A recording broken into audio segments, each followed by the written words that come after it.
Good morning, everyone, and welcome to Siendo Primero, a radio show dedicated to celebrating the vibrant Hispanic and Latino community in the United States. Here we embrace diversity, culture, and the stories that make us who we are.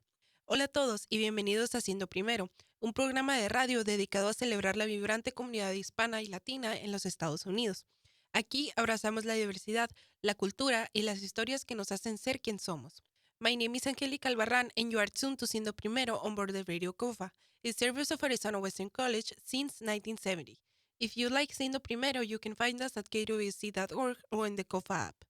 This is the 69th edition of Siendo Primero, y el día de hoy hablaremos de estudiantes extranjeros. Imaginemos por un momento lo que significa abandonar todo lo que conocemos para comenzar desde cero en un lugar completamente nuevo. Para muchos estudiantes internacionales, esto no solo es una idea abstracta, sino una realidad tangible y a veces abrumadora. Dejar atrás su país, su familia, su idioma y sus costumbres es un acto de valentía y coraje. Es como saltar al vacío con la esperanza de que algo sólido lo recibirá al tocar la tierra. Esta transición es compleja y llena de desafíos emocionales, culturales y académicos, y cada estudiante internacional vive esta experiencia de manera única. Un aspecto importante a destacar es que los estudiantes internacionales no todos llegan con las mismas herramientas o redes de apoyo. Algunos tienen la suerte de contar con becas que les permiten estudiar en el extranjero, lo que alivia parte de la carga económica. Sin embargo, hay otros que llegan sin nada más que su determinación y el sacrificio de sus familias. La diferencia en las circunstancias de cada uno influye profundamente en cómo viven esta experiencia. Los que cuentan con el respaldo de becas o ayudas financieras suelen tener menos preocupaciones económicas, pero aún enfrentan desafíos en términos de adaptación cultural y social. Por otro lado, los estudiantes que no cuentan con este apoyo se ven obligados a enfrentar una presión económica constante, lo que agrava las dificultades del proceso de adaptación. En el caso de los estudiantes deportistas internacionales, sus desafíos son aún más complejos. Además de la carga académica, deben equilibrar su vida deportiva con la exigencia de los estudios. Estos jóvenes no solo buscan una educación universitaria, sino que también representan a sus equipos, colegios e incluso a sus países. Los entrenamientos intensos, las competencias y las obligaciones académicas a menudo entran en conflicto, lo que genera una presión constante. Muchos de estos estudiantes deben entrenar antes del amanecer, asistir a clases a lo largo del día y al volver, entrenar por la tarde o noche. A esta carga se le suman los retos de adaptación cultural y en muchos casos el aprendizaje de un nuevo idioma. Si su rendimiento en el deporte o los estudios baja, corren el riesgo de perder sus becas, lo que hace aún más pesada la presión. Además, las lesiones son una preocupación constante, ya que no solo ponen en riesgo su carrera deportiva, sino también su estatus académico, dado que muchas veces su beca depende de su rendimiento deportivo. La experiencia de estar lejos de casa por primera vez para muchos de estos estudiantes también tiene un gran impacto emocional. El choque cultural es algo real y aunque algunos lo gestionan mejor que otros, siempre deja una huella. Los estudiantes pueden sentirse solos e incluso aislados, a pesar de estar rodeados de compañeros de equipo. Las diferencias en las normas sociales, las bromas que no siempre tienen sentido o las expectativas sobre cómo comportarse pueden generar un sentimiento de desconexión. Esta lucha por adaptarse a un nuevo país mientras intenta sobresalir en dos frentes, el académico y el deportivo, genera una experiencia emocionalmente intensa. Por otro lado, están los estudiantes internacionales que no tienen becas. Estos jóvenes enfrentan una serie de desafíos muy diferentes, pero igualmente grandes. Muchos de ellos llegan con pocos recursos y una presión enorme por no fallar, ya que cada dólar que gastan es un sacrificio significativo para sus familias. En muchos casos, estos recursos provienen de años de ahorros, préstamos o incluso ventas de propiedades, lo que añade una capa de responsabilidad emocional. Estos estudiantes trabajan incansablemente no solo en sus estudios, sino también en trabajos de tiempo parcial para cubrir sus gastos.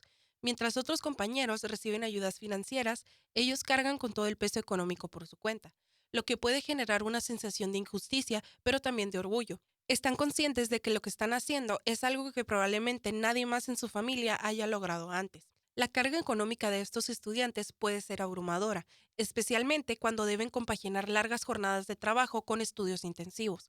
He escuchado historias de estudiantes que pasan noches enteras estudiando tras una jornada laboral, sacrificando oportunidades sociales o momentos de descanso, simplemente porque no pueden permitírselo. Las decisiones cotidianas, como comprar un libro, pagar el transporte o incluso si pueden permitirse ir al médico, están profundamente influenciadas por su situación económica.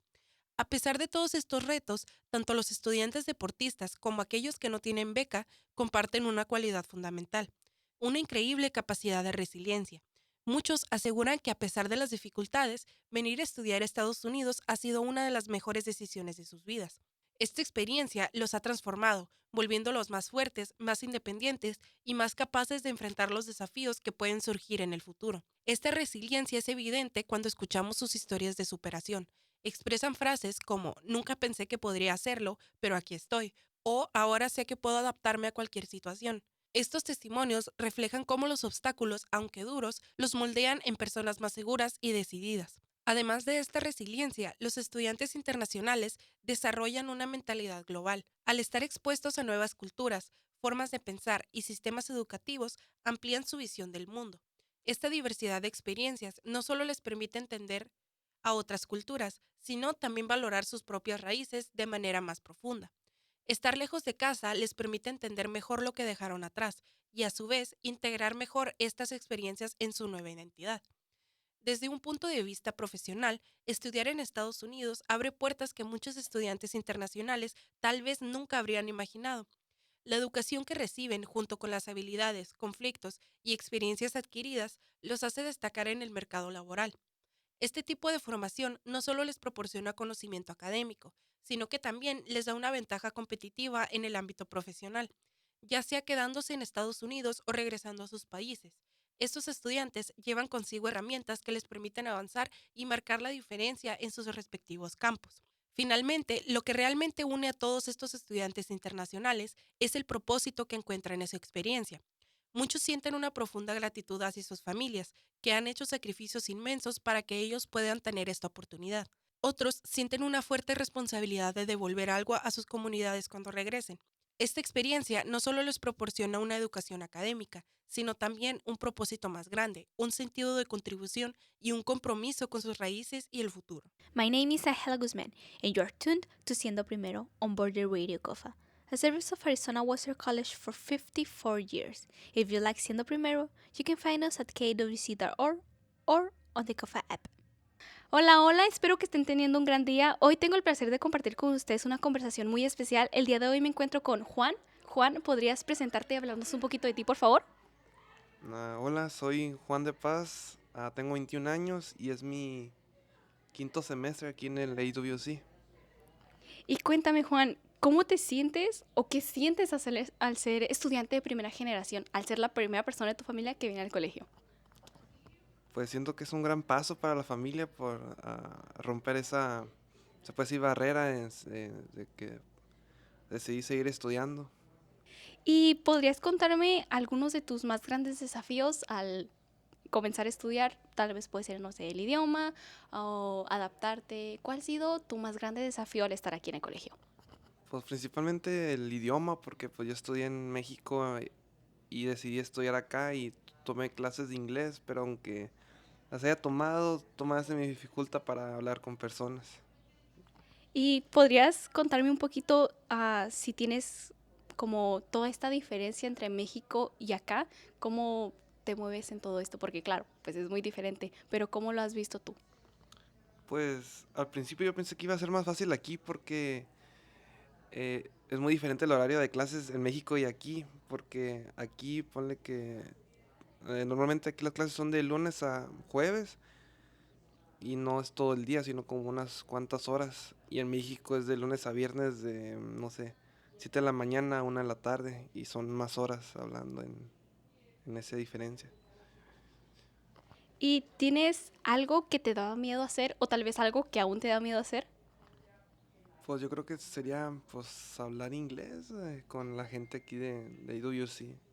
Pero pues como todo, te tienen que perder el miedo. ¿Y cómo te has sentido en este viaje de aprender inglés? ¿Sientes que ya la llevas o sientes que todavía te falta muchísimo más? Pues siento que aún me falta, pero pues es como todo, falta la práctica.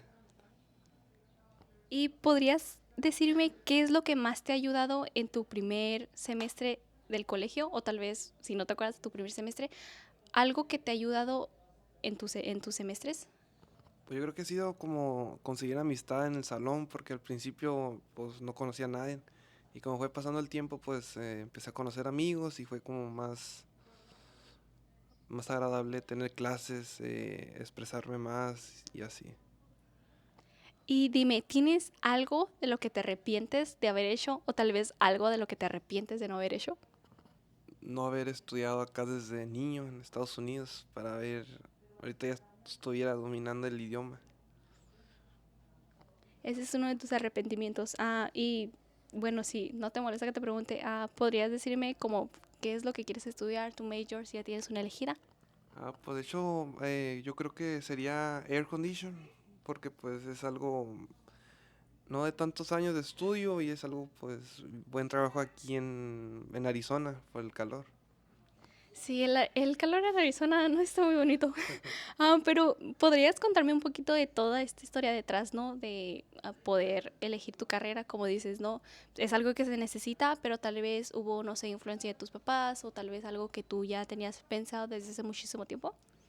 Pues en México de hecho empecé a estudiar esa carrera, pero cuando empezó lo del COVID, pues todo fue como en clases en internet y no me gustó mucho pues ese método y pues mejor decidí pues dejar de estudiar un rato y ya cuando empezó de que ya va a haber clases en presenciales es cuando dije, voy a estudiar en Estados Unidos y aire acondicionado, algo que ya sé basado en de años antes.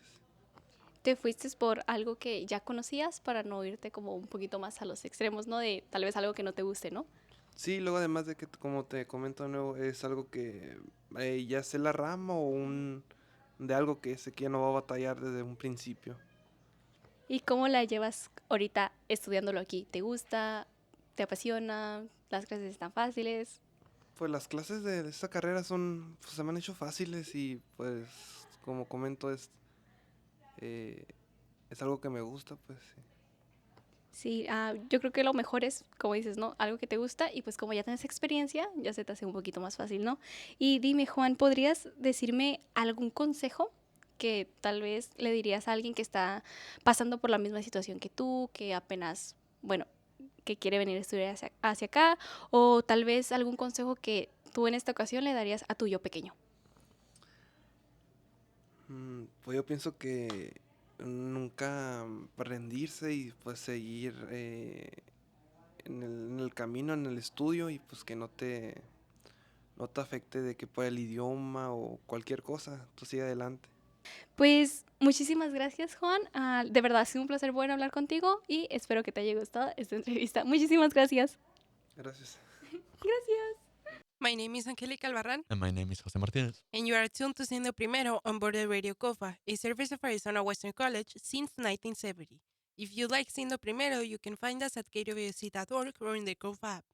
Okay, hello everyone. Today we are here with. Luca Weston. Okay, Luca, how are you doing today? How are you feeling today? I'm doing pretty good, I can't lie. Feeling good, feeling energized. All right, Luca, it's a pretty. How can I say? Mm, it's not a character, but everybody knows him because he is the front desk of the Mac building. So, do you work for AWC or why are you doing this? Yeah, I work for Campus Life, so Okay, so can you tell us how this is for you? Is good? Is light? I mean it's been good, you know, the staff are friendly, my colleagues are nice, I have no complaints. Great. So, what are your duties working here? What do you do? Generally speaking, I just assist people if they're lost, tell them where to go. I help them with other things. I engage with students.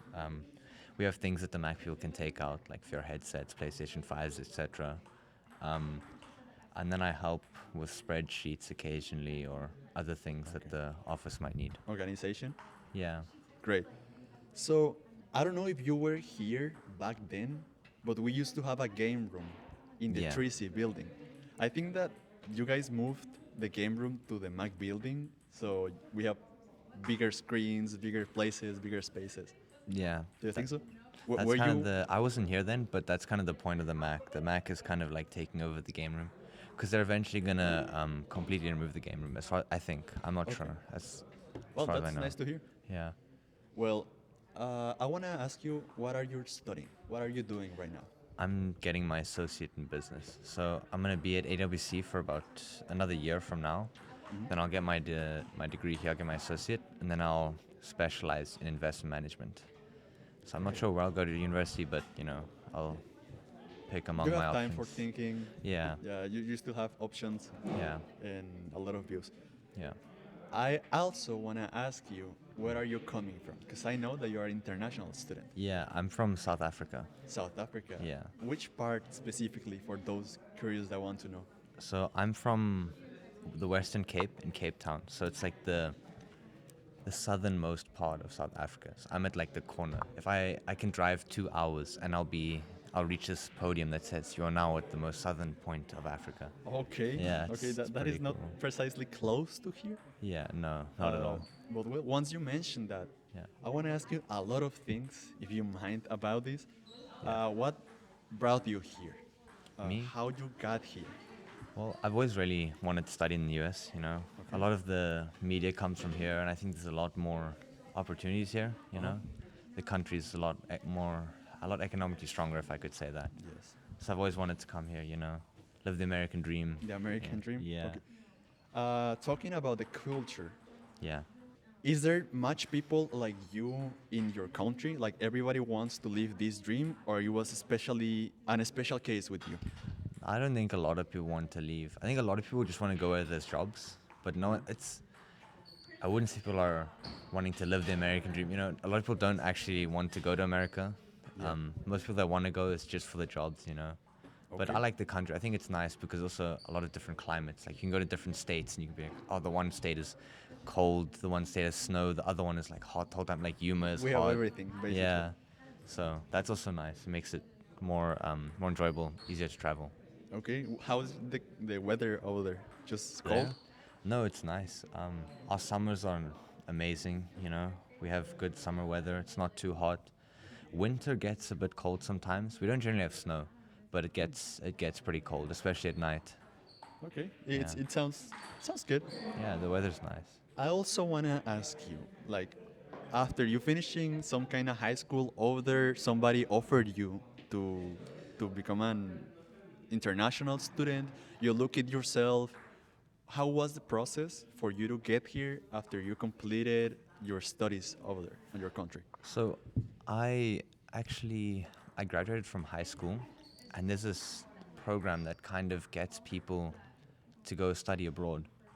And I kind of went through them, and they were like, "Oh, here's your options. This is where you can go. You can do this." And they kind of helped me get through all the more of like the paperwork and how to contact universities, all that stuff. They made it a lot easier. It's very helpful. Yep. Um, I was going to in grade 11. I first was aware of the company and I spoke to them and I was like, "Yeah, this would be great. I'd love to go to America." Then I changed my mind and I thought, I might as well. I'm just gonna stay, you know, because family's there, all the people I know. Yes. But then I got accepted into the university I wanted to go to, but I was like, you know what? I'm just gonna do it, you know. Yeah. I'm just gonna go to America, you were know. brave. Yeah. You just are brave. Gotta go out there and do something different, you know. Yeah. That's a whole hemisphere. That's a whole continent. That's a whole sea. Yeah. A whole challenge. A whole new life. Yeah, and I suppose it's a lot different because I don't know anyone here, so it's like coming here, I know no one. I don't have any relatives or friends or anything. And no one here. knows you, so. Yeah, but I mean, it was honestly like probably the greatest thing that's ever happened to me because Really?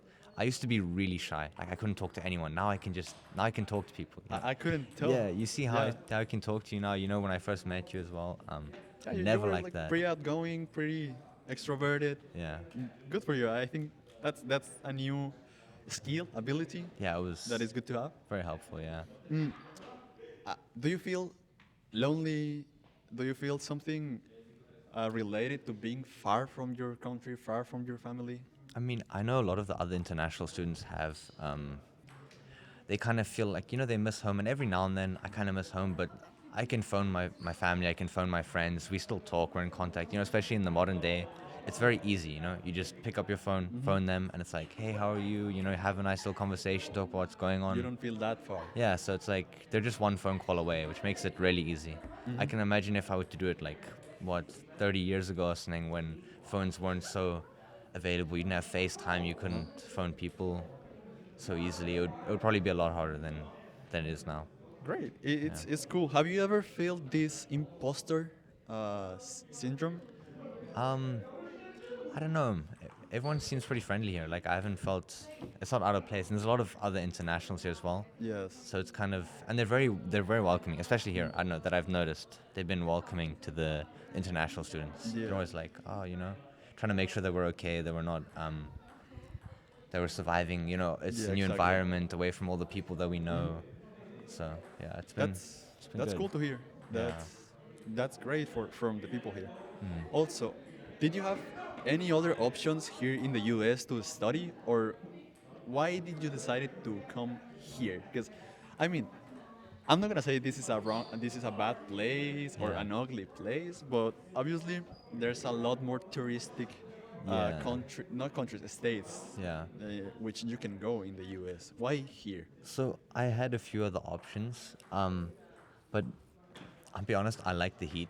I can't stand the cold. I can't stand the cold. So I was like, oh, Arizona's warm. I didn't know it was going to be this hot when I got here.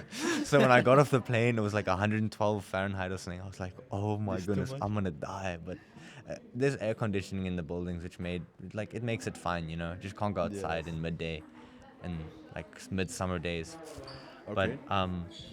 I mean, it was mainly tuition, the response from the school, and because when I spoke to the coordinators here, like they were very responsive, they're very helpful, like Yes. made everything much easier. So I was like, okay, yeah. Also, the tuition is fairly cheap in comparison. Um, Do you still thinking that this hot weather is good still? Today it's a bit hot, I'm gonna be honest, but it's not unbearable. It's barely spring. Have you been Yeah. here in the middle of August? I got you in the beginning of August. Yeah, Okay. that was like, Okay. That was too much, huh? yeah, it was crazy. Yeah. Once you mentioned the tuition, the cost of studying and living here, because Much. I know that international students don't really get that much aid. Yeah, Because another girl from Colombia told me that if you are an international student, you're supposed to have the money for paying the education. yeah, it's hard. Do you receive any financial aid, FAFSA, scholarships? You don't have any Nothing like that. kind of support like that? No. Scholarships, maybe? Everything paid out of pocket. Oh, that's heavy. Yeah, Um, it's a good bit. Um, it's also, I mean, relatively speaking, the total that I pay isn't that crazy. Um, oh, that's what I'm paying now is still more than what I would have paid to go to one of like the top universities. So it's a bit. Comparing is great, but at the end of the day, Yeah, it's a lot of money. It's and the thing is, everything here is more expensive, but it kind of like I wouldn't even say it evens out. I think things here are still cheaper. Like if for what you earn here, things are cheaper. So you have more acquiring power? Yeah, like like there's a lot more buyer power here Yeah, than there buyer is. power. Like things are more expensive, but you make so much more that it like makes up for it. Yeah. Well, that's great. Yeah. Once you mention it, it's great. Yeah. After you graduate, Yeah. if you get your associate in business, Yeah. what were you saying? Yeah. Uh-huh. What do you plan to do with that? Do you plan to stay here? Do you plan to bring it back to your country? Well, I plan to first get. Well, I want to specialize. So I'm gonna go to university somewhere else, and then I'll just look for jobs wherever I can get them. Wherever I get them. If I can get one here, that'd be cool. If I can't, then I'll go back. Yes. But I was also thinking of maybe joining the army. The army? Yeah, I know, kind of crazy. I was just a thought. Not anything guaranteed, but Okay, okay. definitely one of the possibilities. You have a lot of options, a lot Yeah. of different views. Yeah, Just keep looking for them. yeah, So, last question. yeah.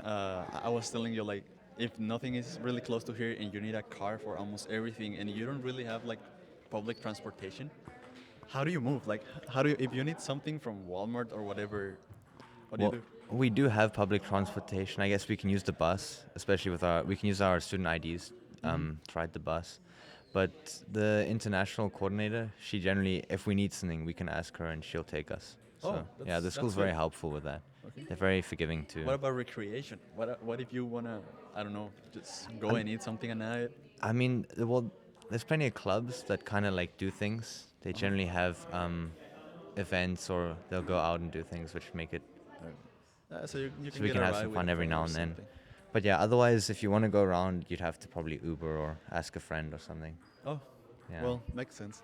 Yeah. All right. For living, Yes. I want to ask you a question. Okay. A question for yourself. Okay. If you could go back in time and give yourself an advice for maybe not doing some mistakes, or maybe doing the things better or faster, what advice would it be? What would you tell your younger self? Probably nothing. Nothing? No. I mean, the thing is, like, you make mistakes, but generally you learn from them. So if I don't learn the hard way, I'm not going to learn. You know, I'll Okay. make the mistake eventually, so I might as well make it then and then learn from it Okay. now. Well, a man that learns from its mistakes. Great. Sometimes. That was so poetical. I like it. That was so philosophical. Thank you. All right, Luca. Thank you so much for being here today. I think that this was kind of a long interview. Yeah. But I really enjoyed to talk to you. That You was have nice. really interesting experiences. So thank you so much for being here today. It's a pleasure. Of course. And see you next time. See you next time.